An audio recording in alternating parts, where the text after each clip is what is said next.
Alors Patrick, on entend souvent parler de l'amour sans condition ou de l'amour inconditionnel comme une sorte d'idéal de l'amour vers lequel on pourrait tous tendre. Est-ce que tu peux nous parler de cet amour? Alors, j'adhère à cet idéal. Je trouve que c'est important déjà de l'avoir en soi. Mais si on le pratique réellement, on voit que c'est quasiment inabordable, je dirais, en tant qu'être humain. Euh, Aimer inconditionnellement, même une personne qu'on aime, c'est pas facile. Parce que la personne a des tendances, des traits de caractère, des tas de choses qui fait que c'est pas permanent. Ce sont des bouffées d'amour inconditionnel.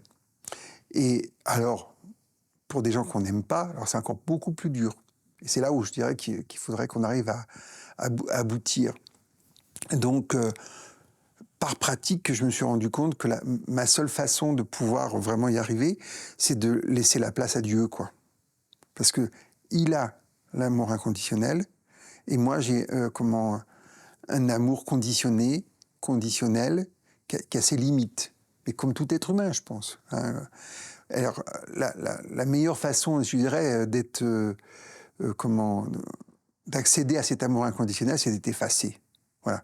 Effacé et de laisser l'amour de Dieu, je ne dis même pas Dieu, mais son amour, passer et aller vers l'être qu'on a envie d'aimer aimer de manière inconditionnelle.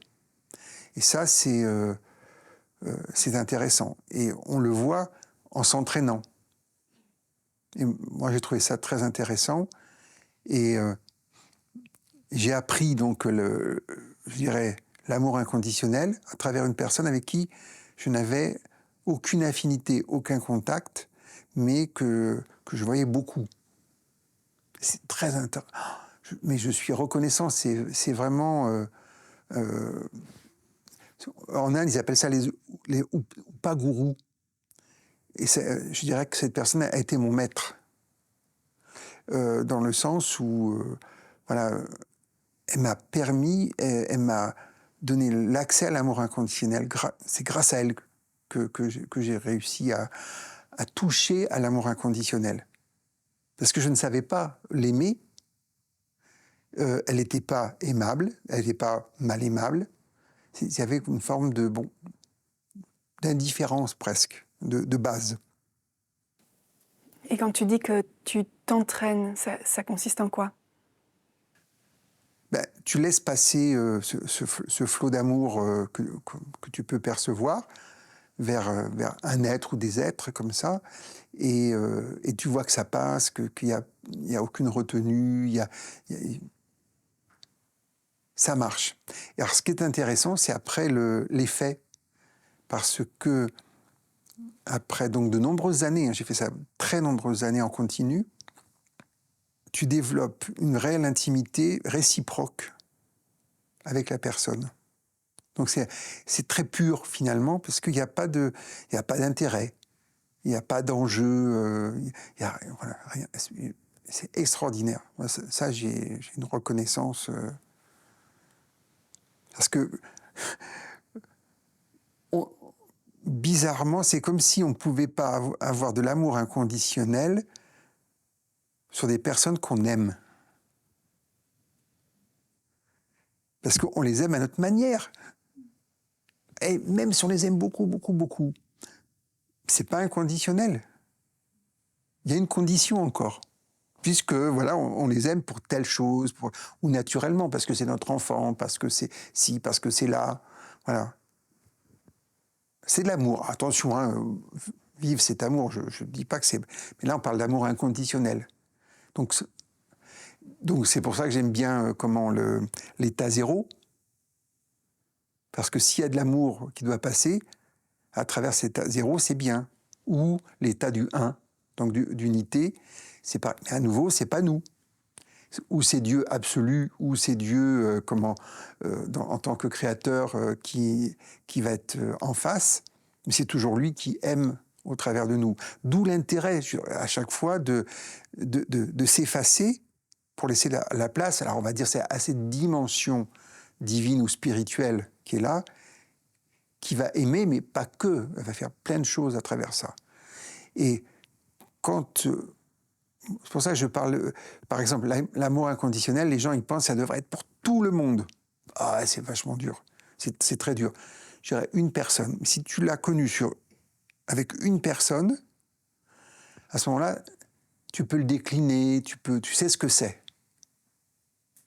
Et c'est comme les expériences spirituelles. Je dis, une vraie expérience spirituelle, elle est courte, mais elle a une incidence à vie. Alors, je ne vous parle que de mon expérience. L'avoir vécu une fois, j'ai repéré ce que c'était que l'amour inconditionnel, mais pratiqué sur de nombreuses années. Et à un moment donné, alors là, à nouveau, on n'attend pas un résultat, et le résultat est magnifique. Et je ne peux même pas l'expliquer, hein, il n'y a pas d'explication mentale ou émotionnelle. Mais je sais que c'est vrai, que c'est juste. Si on pouvait aimer tout le monde comme ça serait extraordinaire. Mais bon. Est-ce qu'on peut considérer que quelque part, l'amour, il ne nous appartient pas, qu'il est là comme... On pourrait dire qu'il a une existence propre et que c'est simplement à nous, on va dire, de le laisser passer de plus en plus complètement et entièrement. Oui, c'est ça. Mais en même temps, ce que je viens de dire, ça ne retire pas l'amour de manière spécifique, particulière. Je dirais qu'on s'entraîne. Je dirais que la meilleure chose à avoir, c'est d'avoir des enfants, quoi, parce que ils nous entraînent à ça. Parce que bon, il y a cette tendance à vouloir le meilleur, mais quel meilleur? Le nôtre ou le leur, par exemple? Et on n'a aucun problème, les enfants, ils vous disent tout de suite ce qui ne va pas. On a un retour immédiat. Donc, ils nous ajustent et on a cette volonté d'aimer. Ça, c'est clair. Mais donc, je pense que on a des centres d'entraînement de partout. Parce que là, on a les personnes aimables et les personnes mal aimables, on va dire, qui devraient aussi rentrer dedans. Donc, et là, on est sûr qu'on n'y arrivera pas. Et donc, il faut qu'il y ait une autre dimension, il faut qu'on laisse la place pour que ça ait lieu. Et est-ce que tu pourrais nous donner quelques, on va dire, des marqueurs ou des indicateurs? Parce que souvent, on a l'impression que l'amour, la façon dont ça doit se manifester, ça doit jaillir dans le cœur. Enfin, il y a quelque chose un peu, l'idée d'une sorte d'effusion. Ouais. Mais ça peut aussi être beaucoup plus subtil, j'imagine, quand ça atteint cette dimension. Je pense que déjà, l'amour inconditionnel, c'est que pour l'autre. Et qu'on n'attend aucun retour.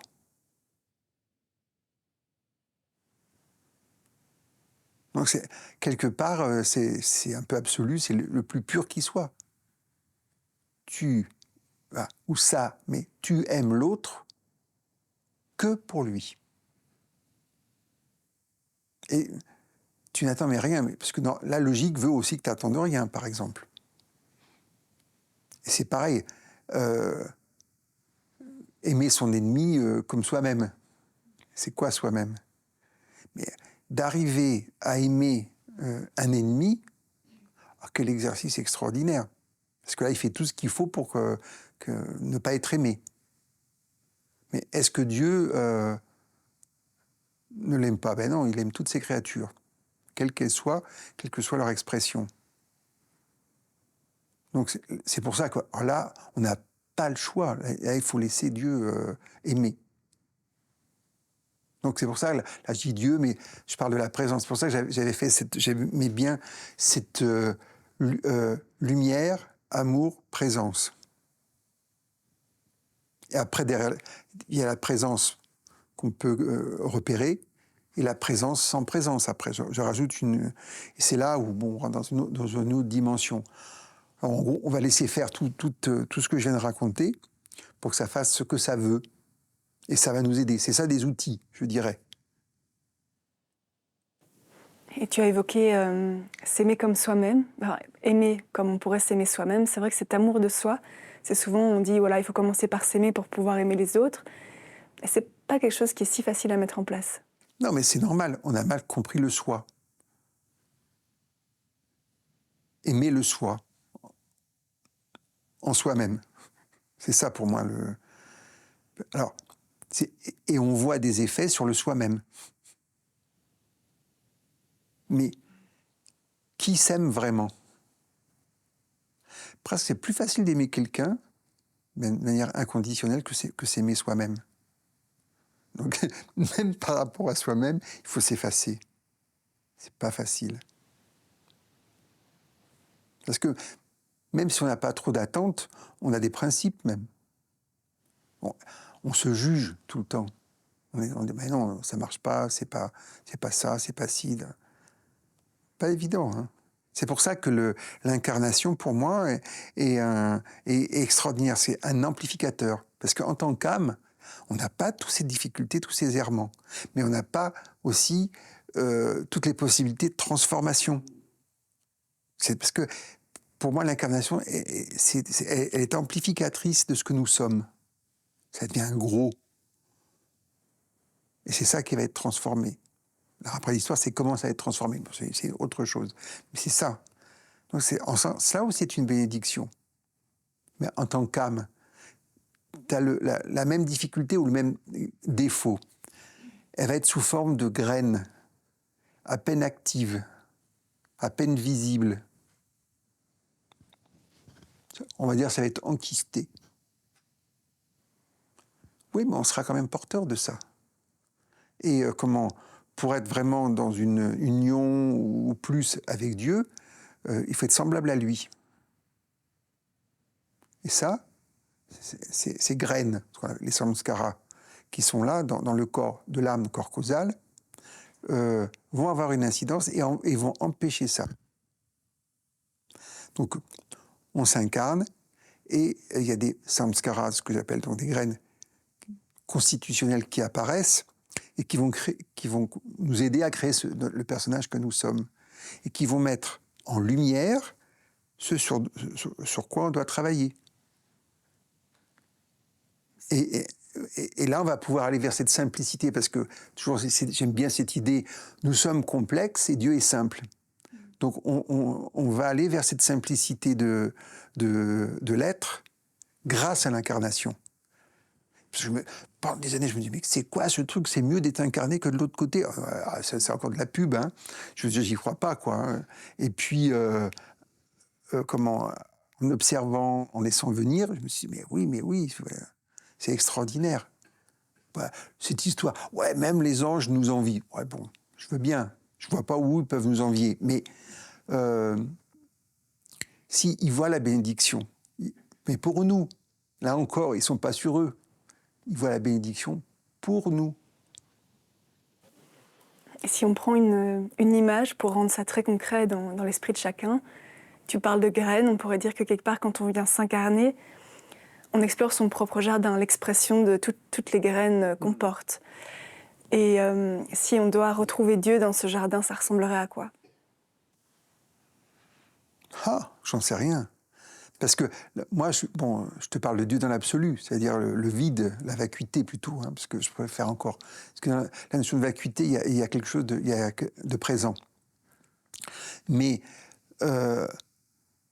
après, l'intérêt, c'est que quand tu as vécu cette vacuité de Dieu, donc cet état zéro, et tu vas le retrouver, alors le rechercher, le retrouver dans la vie, c'est-à-dire que c'est la source, l'essence de tout ce qui existe.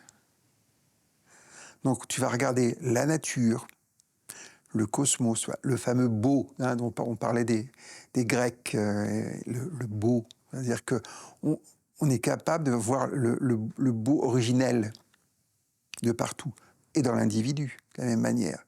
Donc là, on est dans une reconnaissance de l'existence de Dieu en toute chose, dans l'essence.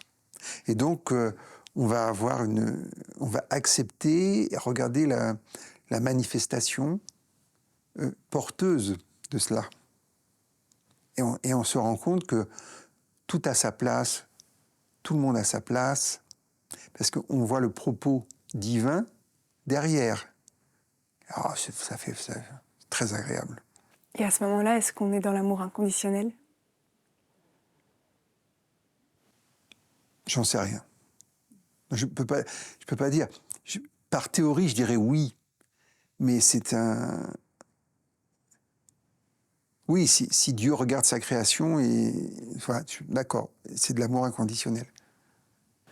Parce qu'il y a une acceptation, quoi, de ce qui est réellement.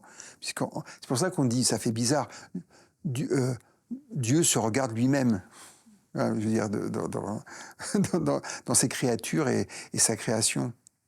Donc si on arrive à avoir ce regard-là, je pense que ça peut être très sympa. Et oui, je pense qu'il y a un vrai amour sans condition. C'est tellement sans condition qu'on ne sait même pas qu'il y a amour. C'est ça pour ça que j'avais du mal à le capter.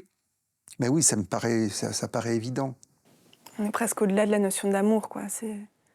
Ah bah oui, je pense que l'être qui est réellement en permanence dans l'amour inconditionnel, il ne sait pas.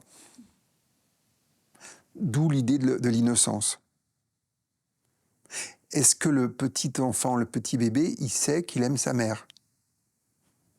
Il ne sait pas qu'il aime sa mère. Sa mère, c'est lui, point. Et nous, on dit, il aime sa mère.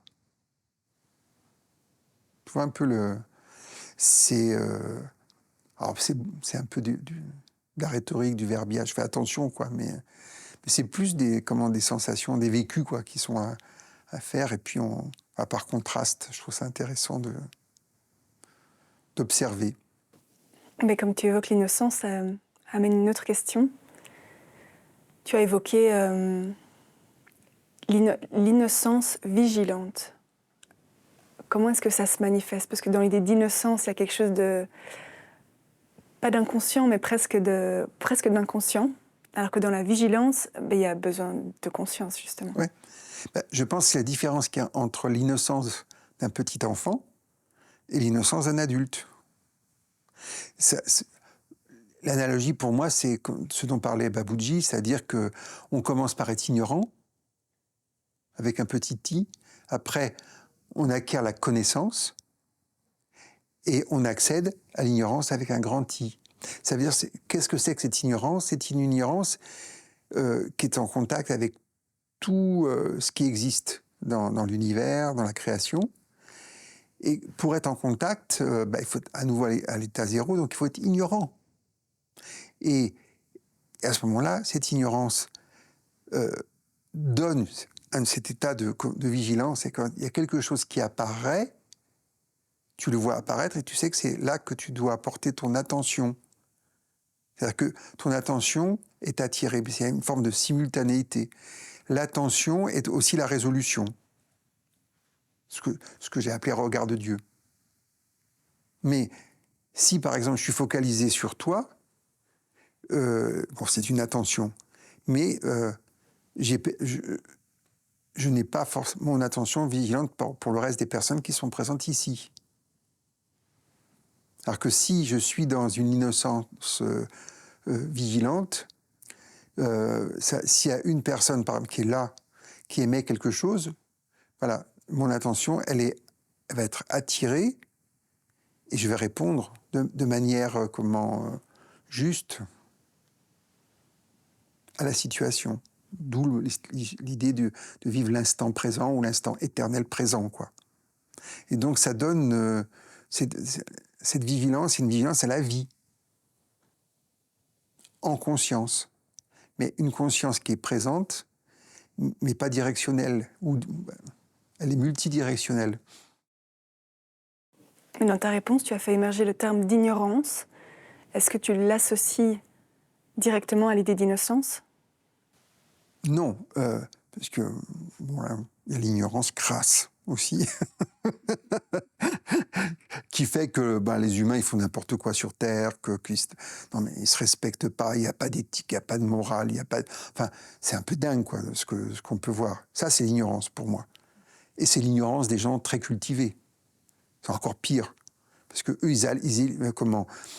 ils ont élaboré leur ignorance et les méfaits qui vont avec. Ah, il y a des bienfaits aussi, hein. Là je suis un peu dur. Donc je veux dire, ça montre qu'ils n'ont pas la vraie connaissance. Et je fais la distinction entre le savoir et la connaissance. On est testé sur notre savoir, plus que sur notre connaissance. Donc la notion, par exemple, de morale, bon, c'est la première étape, mais d'éthique naturelle. Je veux dire que si on avait une vraie conscience et une vraie connaissance, on ne pourrait rien faire qui nuise à quelqu'un parce que ça nous ferait du mal à nous-mêmes. Je n'irais même pas à se dire « Ah non, mais il faut que je fasse ce qui est juste, ou ce qui est moral, ou ce qui est... » Non, tu ne peux pas. Puisque à ce moment-là, l'autre, quasiment, il est toi. Il n'y a pas de différence. Donc tu ne vas pas te blesser toi-même. Donc ça, c'est là où je pense qu'il faudrait que la connaissance, je dirais, universelle, intuitive, dont on a parlé hier encore, puisse venir. Et que quand elle a abouti vraiment totalement, ça devient cette fameuse grande ignorance. Alors c'est une façon de dire, mais une ignorance tellement... bon, je ne vais pas revenir dessus. C'est vastissime. Et là, on peut répondre à tout ce qui survient. Le moindre détail qui ne va pas dans une cuisine ou sur un chantier, ou voilà, le bien-être de l'humanité, j'en sais rien, quoi. Mais c'est amusant même de voir des maîtres, par exemple, qui sont là, qui vont cuisiner pour leurs disciples, qui vont même coudre des choses, ou qui vont s'en occuper, mais d'une manière simple, ou qui vont voir un truc à faire, bon, ils vont le faire, voilà, ils vont planter un arbre, par exemple, mais pas parce que pour qu'on voit qu'ils plantent un arbre, mais parce que voilà, il y a besoin de retirer une mauvaise herbe, de donner un peu d'eau, parce que c'est ce qui est à faire. D'accord. Donc ce deuxième type d'ignorance, il est au-delà de la connaissance et c'est Bien dans au-delà. cette ignorance qu'il y a de l'innocence en fait. Ah oui, c'est la vraie innocence C'est ça. pour moi. Mhm. Et vigilante, puisqu'elle est en lien avec tout ce qui existe.